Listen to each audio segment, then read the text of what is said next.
Once upon a time, in a vibrant university town nestled between rolling hills and the whispering forest, there lived a young man named Milo. Milo was a determined and ambitious student, but the road to academic success seemed riddled with challenges. He possessed a voracious appetite for knowledge and yearned to excel in his studies, aiming to make his family proud. Milo often found himself struggling to focus on his studies. The array of subjects and the depth of each topic overwhelmed him, like a vast, tangled thicket. Every subject felt like a mountain he had to climb, but the peaks seemed insurmountable.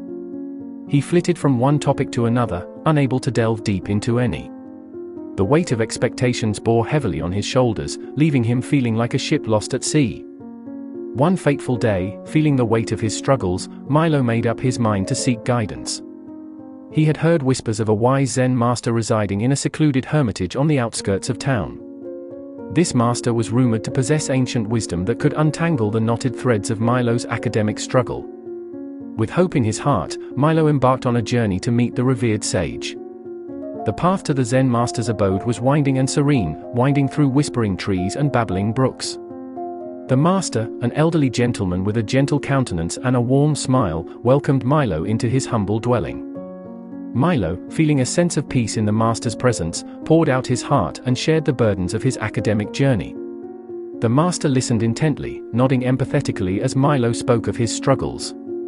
After a pause, the master poured steaming tea into delicate porcelain cups. As they sipped the tea, the master spoke in a soft, soothing voice, "Imagine your mind as a vast river, Milo. Your thoughts are the ripples on its surface. To find clarity, you must still the waters." Puzzled but intrigued, Milo listened intently as the master continued, "In the vast ocean of knowledge, it's easy to feel lost. Start by channeling your focus like a river carving its way through the landscape. Choose one subject at a time, allowing your mind to flow smoothly." Milo absorbed the wisdom, realizing that breaking his studies into manageable streams could provide the clarity he sought.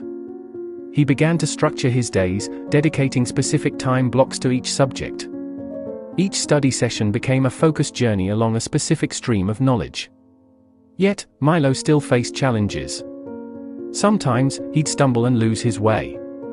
In moments of despair, he returned to the master, seeking solace and guidance. The master smiled gently and offered more wisdom. When the river encounters obstacles, it doesn't stop, it finds a way around. Adapt your methods, seek assistance, and embrace the learning process. Be gentle with yourself, for even rivers carve mountains over time. Milo took these lessons to heart. He learned to adapt, seeking guidance from professors, collaborating with peers, and modifying his study strategies. He stumbled less and flowed more smoothly in his academic pursuits. As the years passed, Milo not only achieved academic success but also blossomed into a mentor for fellow students. He shared the teachings of the Zen master, encouraging others to find their paths to success through patience, adaptability, and perseverance. The wisdom of the Zen master became a guiding light, illuminating the academic journeys of countless students, ensuring that the legacy of knowledge and compassion continued to flourish.